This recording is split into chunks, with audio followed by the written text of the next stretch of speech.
Ang produkto ng Atomy ay sumusunod sa prinsipyo ng ganap na kalidad at ganap na presyo. Di abot kaya ang produkto ng Atomy dahil pangit ang kalidad. Una naming pinagpasyahan ang kalidad ng produkto, ibig sabihin pinipili lang namin ang mga produktong may pinakamagandang kalidad. Pagkatapos piliin ang produkto, itinatakda namin ang presyo na di matumbasan sa kalidad na ito. Ito ay tinatawag na ganap na presyo. Dahil ang produktong Atomy ay pang-araw-araw na pangangailangan, kahit na hindi mo siya bibilhin, kailangan mo pa rin siya. Ang Atomy ay humahawak ng produkto na mas pangunahin kaysa sa pagkain. Kapag nagmamadali ang mga kababaihan sa kanilang pupuntahan, pinipili ba nila ang pagkain o ang makeup?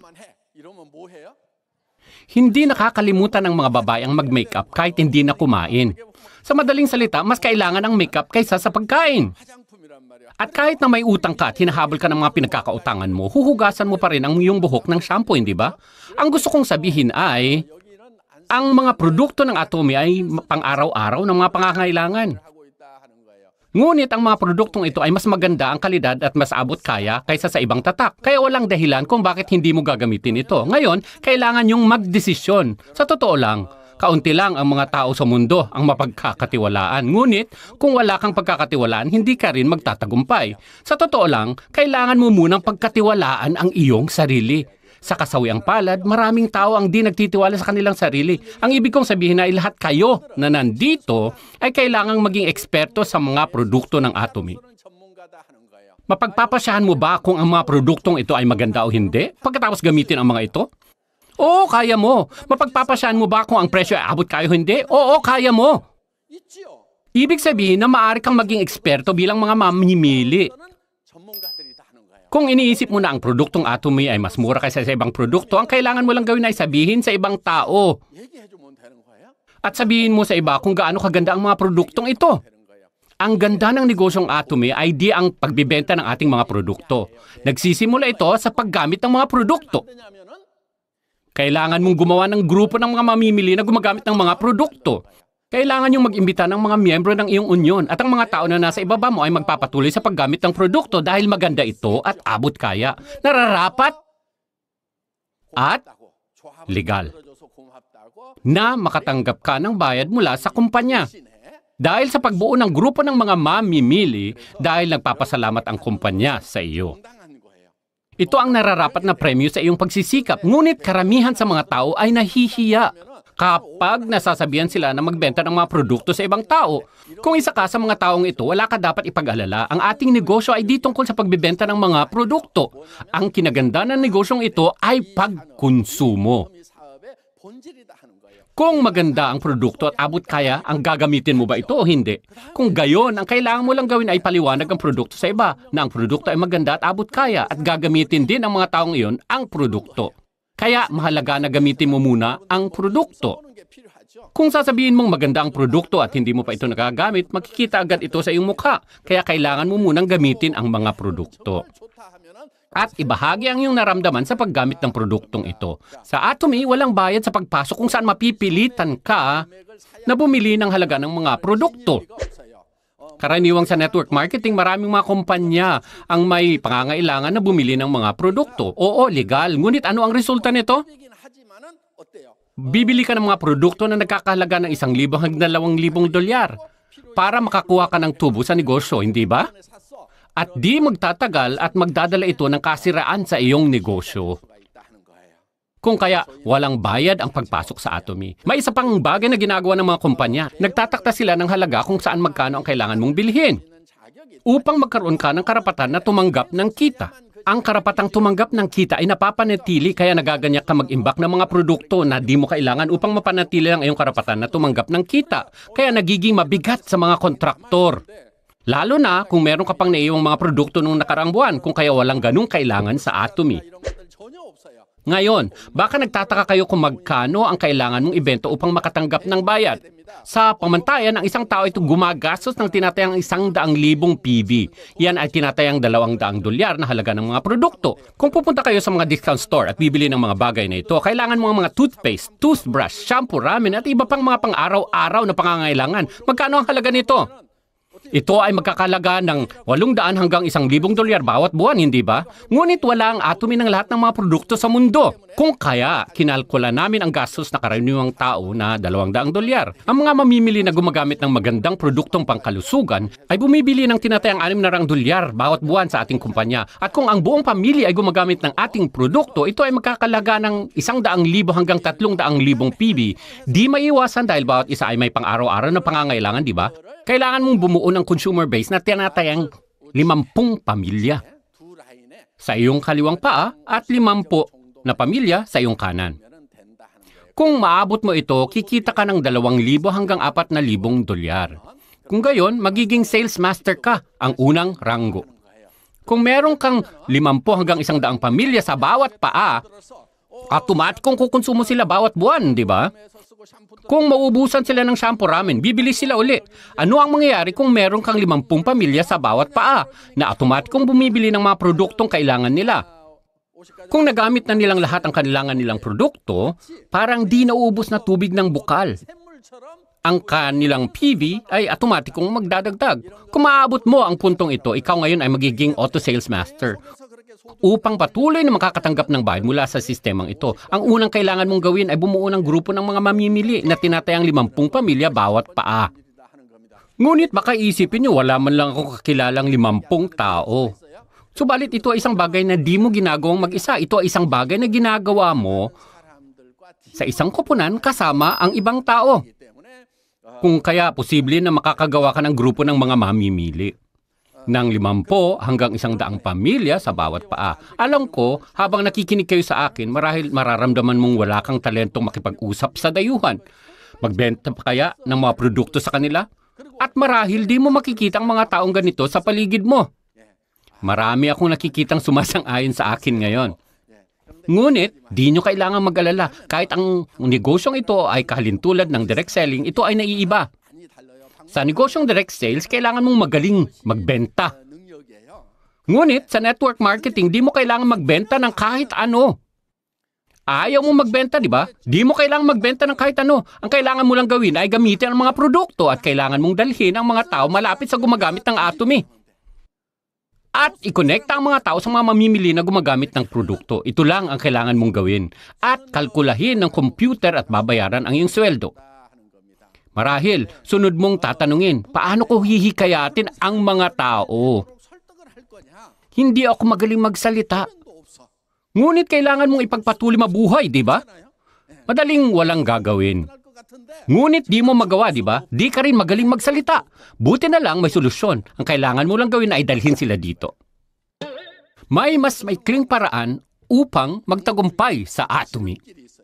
Di ito nawawala sa seminar na ito. Ang pinakamahalagang kakayahan ay pumunta dito kahit ikaw lang. Kung pupunta ka dito bawat buwan, ano ang mangyayari? Gaganda ang kakayahan mong magsalita. Di ka magaling magsalita dahil di mo alam kung ano ang sasabihin. Oo, posible para siyo na pumunta sa seminar na ito minsan at natural na makipag-usap sa iba, ngunit di iyan karaniwan. Ano ang mangyayari kung pupunta ka dito ng 1 taon? Maaari mong sabihin sa mga tao, di tama yan. Hayaan yung sabihin ko sa inyo ang katunayan. Kung pumunta ka dito ng halos 1 taon, natural na malalaman mo kung ano ang mga sasabihin sa iba. Ngunit di na mahalaga kung di magbabago ang iyong pananalita basta patuloy kang pumunta dito at unti-unting mainip ka na pumupuntang mag-isa. Di magtatagal at sasabihin mo, "Oy, Jenny, Christine, punta tayo sa seminar." Kung di sila pupunta sa buwang ito, subukan mo ulit sa susunod na buwan. At isa sa mga kaibigan mong iyon ay susunod sa iyo dito. Marahil isipin ng iyong kaibigan, may punto ang negosyong ito. Di na ako aakyat sa bundok bawat linggo. Dapat pumunta ako dito at paminsan-minsang makinig sa lecture. Di maglaon at mararamdaman ng iyong mga kaibigan ang halaga ng pagpunta sa seminar na ito dahil sa magagamit ang impormasyon. Ang kailangan mo lang gawin ay mag-ibitan ng mga tao na uupo dito. At malay mo, may isang tao sa mga inimbitahan mo na talagang talentado. Ang isang taong iyon ay maaaring konektado sa ibang bansa. At ang linya mo ay lalawak sa buong mundo. At makukumpleto ang isa sa ating mga linya. Ang atomy ay may binary model. Sa binary na sistema, meron ka lang 2 linya. Kailangan mo lang palawakin ang 2 sa iyong mga linya. Matutukoy ng iyong mas maliit na paa ang iyong bayad. Sa karamihan ng oras kapag nagsisimula, karaniwang mararamdaman ng tao na di nila makakayanang gawin.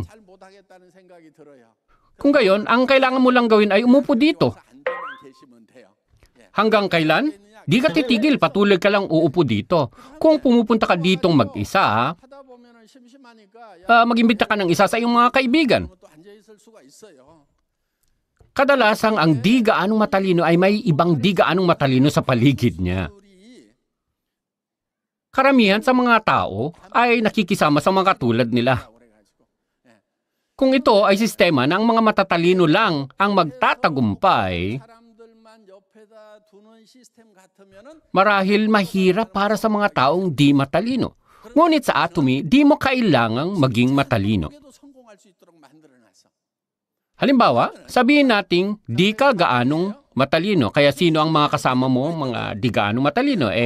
Yung hindi rin gaanong matalino, maaaring meron kang membro ng di gaanong matalino na patuloy na pumupunta. Ngunit biglang isang napakatalentadong taong nagpapakita. Ang nakawiwiling bagay ay di ito mahalaga. Kung ito ay mangyari sa pang-10, 100 o 10,000 level, di nito maapektuhan ang iyong bayad maging itong matalino ay magpapakita sa una o sa ika-10,000 level. Bakit? Dahil kinakalkula ng kumpanya ang iyong bayad sa pamamagitan ng pagdadagdag ng iyong buong linya. Ito ay walang hanggang level na sistema. Ito ay nakakatotoong pangarap para sa network marketing. Ang walang hanggang level na sistema sa network marketing ay totoong isang pangarap. Talagang kamangha-mangha ito. Paano ito naging posible? Talagang posible ito sa Atomy. Sa ibang kumpanya, naglalagay sila ng linya para magawa mo lang tumanggap ng bayad hanggang sa nakatakdang level. At lahat ng darating pagkatapos niyan ay hindi sa'yo. Naglalagay sila ng limitasyon. Sa mga kumpanyang naglalagay ng limitasyon sa mga level, ang mga nagtatagumpay ay ang mga magagaling. Nasabi ko na ang di-talentadong mga tao ay malapit sa ibang mga di-talentadong tao. Ngunit sabihin nating isang matalinong tao ang nagpakita dito. Ngunit walang koneksyon ang taong ito sa iyo. Sa kabilang dako, nagmimistulang ito ay patas na sistema. Marahil sabihin nyo, patas lang yan dahil nagtatagumpay ang mga talentadong tao. Mas maganda yan kaysa sa di-talentadong nagtatagumpay. Kung may kakayahan ka, pumunta ka sa mga kumpanyang ito. Ngunit ang ating kumpanya ay di lamang para sa mga taong may kakayahan. Naisip nyo ba na kailangan natin ng kahit isang kumpanya na para sa mga walang talento? Kung kaya, meron tayong walang hanggang level na sistema. Kung kaya,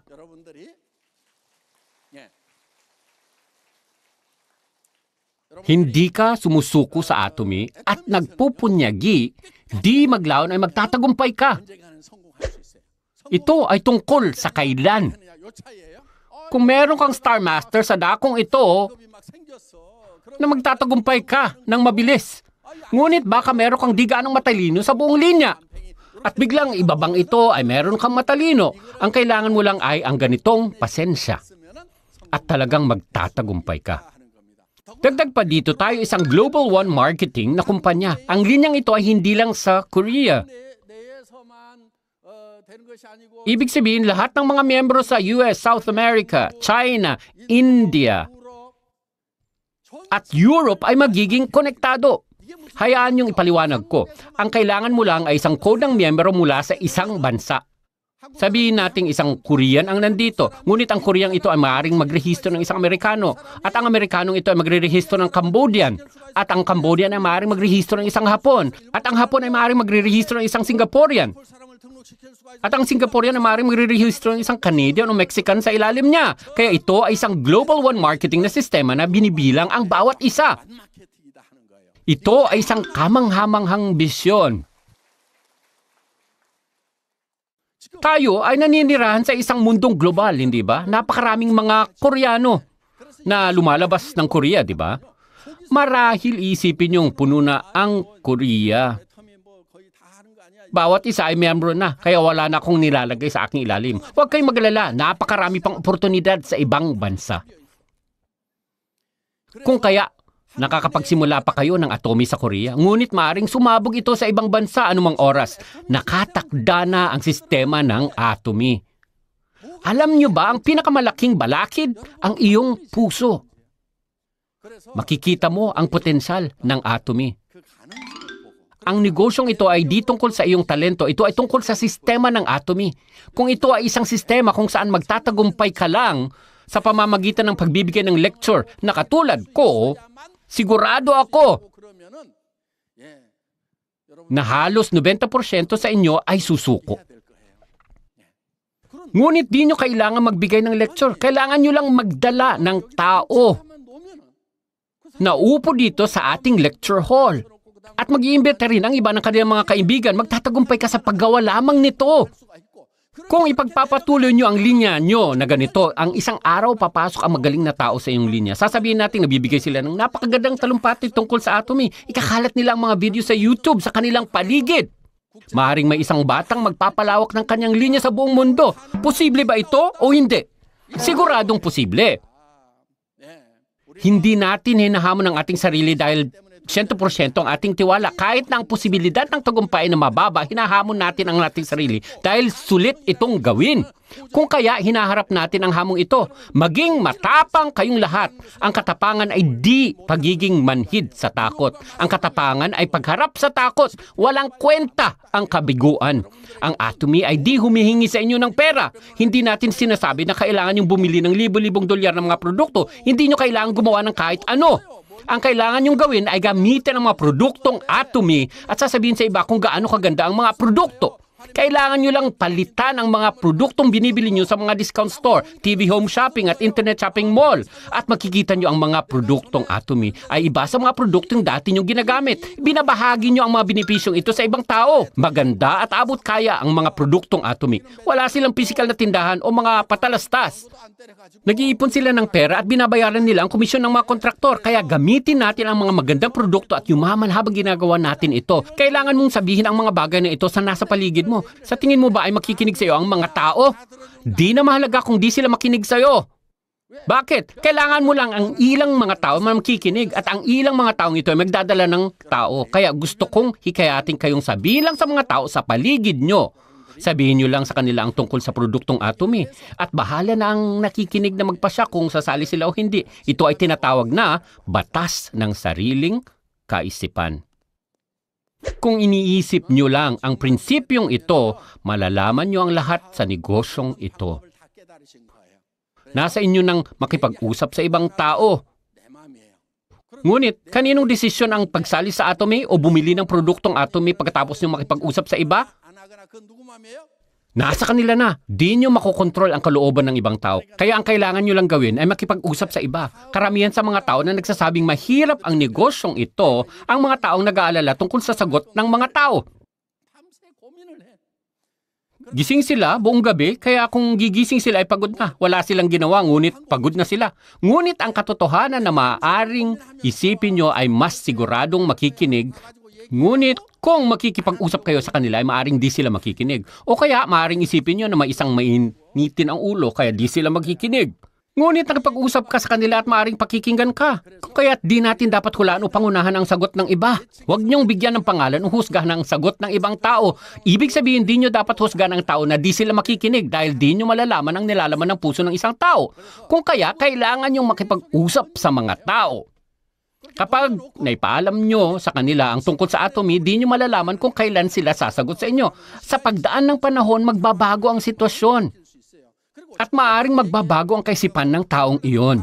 Madalang ng isang tao ay sasagot sa minsanang subok. Kung ipagpapatuloy mong makipag-usap sa mga tao na maaaring magpapabago sa kanilang isip, kaya kung sasabihin mo sa iba ang tungkol sa Atomy, alalahanin nyo ito. Kung di nyo sinabi sa isang tao ang 10 beses, parang di nyo sila sinabihan.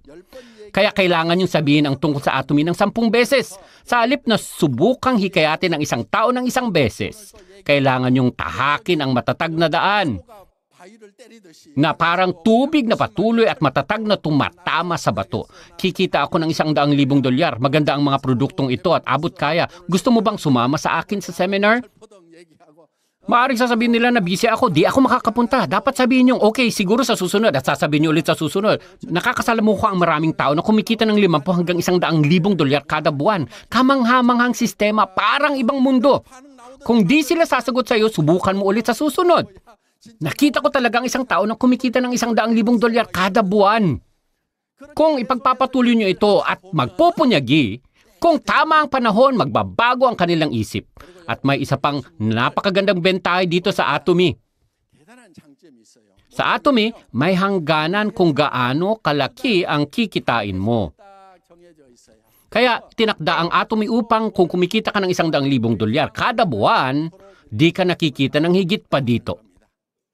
Tingin nyo ba ay may isang kumikita ng $100,000 kada buwan na sumali sa Atomy 10 taon nang nakaraan? Siyempre! Ngunit, sabihin natin ang taong ito ay patuloy na kumikita ng higit na 1,000,000. Ibig sabihin, kaunti ang pagkakataon para sa mga ibang kumita. Dahil ang network marketing na kumpanya ay maaari lang magbalik ng 35% kung ang mga tao na nasa itaas ay humahakot ng bayad, magdudusa ang mga kakasali lang kung kaya may hangganan. Kaya ang mga naunang sumali ay titigil na dito. Ngunit kahit huli ka ng sumali, lahat ay magkikita sa taas. Kaya kahit huli ka ng sumali, bawat isa ay maaaring maging numero 1. Ang kondisyon ay parehong ginagamit sa lahat. Hindi ito sistema kung saan ang mga unang sumali ay maaaring kumita ng malaki hanggang sa gusto nila. Hindi mapaparusahan ang huling sumali at kung ganito, hindi ito gagana. Karamihan sa mga network marketing ng mga kumpanya ay ginagamit ang sistemang ito. Ngunit sa Atomy, nagtakda tayo ng hangganan. Hindi ka pwedeng kumita ng higit pa sa nakatakdang halaga. Kaya di na mahalaga kung huli ka nang nagsimula. Kumpara sa mga taong sumali dito, kayo ay may mas mataas na tsansang magtagumpay. Noon, wala kaming opisina o katalog. Kayo ay nasa mas magandang sitwasyon kaysa sa mga naunang mga miyembro. Ngayon, marami pang mga modelo ng tagumpay. Meron pa tayong bagong gusali. Lumawak tayo sa buong mundo. Ang katotohanan, pwede kang sumali sa negosyong Atomy sa pinagandang sitwasyon. Ay nangangahulugan kayo ay nasa mas magandang sitwasyon kaysa noon. Dito nagtatapos ang ating lecture. Maraming salamat.